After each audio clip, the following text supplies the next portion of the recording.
इस बीच solicitor general Tushar Mehta ने शीर्ष अदालत को बताया कि इरादा राज्य में शांति बहाल करना है। उन्होंने कहा कि जिला पुलिस और सीएपीएफ द्वारा संचालित कुल 315 राहत शिविर स्थापित किए गए हैं। इस महीने की शुरुआत में मणिपुर में भड़की हिंसा पर कई याचिकाओं पर सुनवाई करते हुए सुप्रीम कोर्ट ने बुधवार को राज्य को अब तक किए गए सभी राहत का पुनर्वास प्रयासों पर एक नई रिपोर्ट दाखिल करने का निर्देश दिया है। पूर्वोत्तर राज्य में हाल ही में हुई हिंसा को संबोधित करते हुए केंद्र और राज्य सरकार ने सुप्रीम कोर्ट को बताया कि एक स्थिति रिपोर्ट दायर की गई है और राज्य में स्थिति में सुधार हुआ है। तो क्या है पूरा मामला, चलिए हम आपको बताते हैं विस्तार से। नमस्कार, मैं हूं खुशबू वर्मा, आप देख रहे हैं नजर टुडे। सर्वोच्च न्यायालय ने कहा है कि कानून और व्यवस्था बनाए रखना राज्य का विषय है और शीर्ष अदालत के रूप में यह सुनिश्चित करेगा कि राजनीतिक कार्यपालिका इस मामले पर आंख न मूंद ले।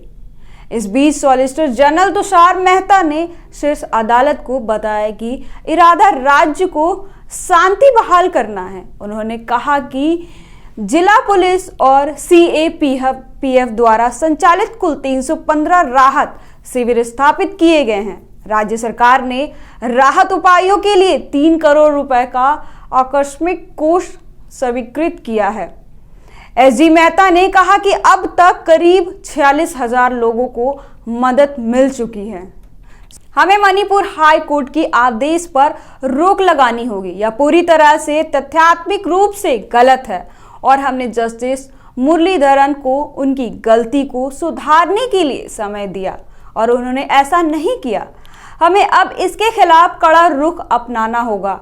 इस महीने की शुरुआत में पूर्वोत्तर राज्य के कई हिस्सों में हिंसक झड़पों में दर्जनों लोग मारे गए हैं और सैकड़ों घायल हो गए हैं। मणिपुर के ऑल ट्राइबल स्टूडेंट यूनियन द्वारा बुलाए गए आदिवासी एकजुटता मार्च के दौरान सबसे पहले हिंसा भड़की। 19 अप्रैल को मणिपुर उच्च न्यायालय के निर्देश के बाद राज्य के मेतई समुदाय को अनुसूचित जनजाति यानी कि SC/ST श्रेणी में शामिल करने की मांग की विरोध में मार्च का आयोजन किया गया था।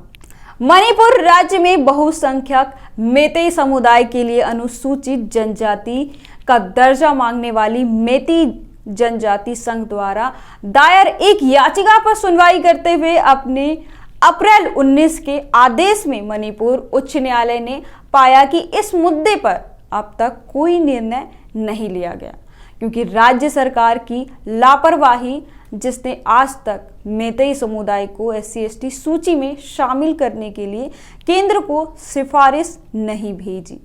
मामले का निराकरण करते हुए उच्च न्यायालय ने मणिपुर सरकार को आदेश दिया था कि अनुसूचित जनजाति सूची में मेतई समुदाय को शामिल करने के याचिकाकर्ताओं के मामले पर शीघ्रता से अधिमानता 4 सप्ताह की अवधि के भीतर आदेश की तारीख से विचार करे।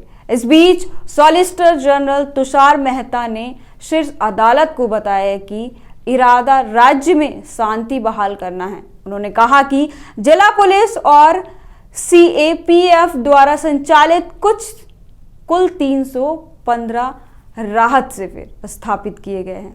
इस महीने की शुरुआत में मणिपुर में भड़की हिंसा पर कई याचिकाओं पर सुनवाई करते हुए सुप्रीम कोर्ट ने बुधवार को राज्य को अब तक किए गए सभी राहत और पुनर्वास प्रयासों पर एक नई रिपोर्ट दाखिल करने का निर्देश दिया है। तो ऐसे ही खबरों को देखने के लिए देखते रहें नजर टुडे। अगर आपको वीडियो अच्छा लगे तो लाइक करें, शेयर करें और चैनल को सब्सक्राइब करें। शुक्रिया।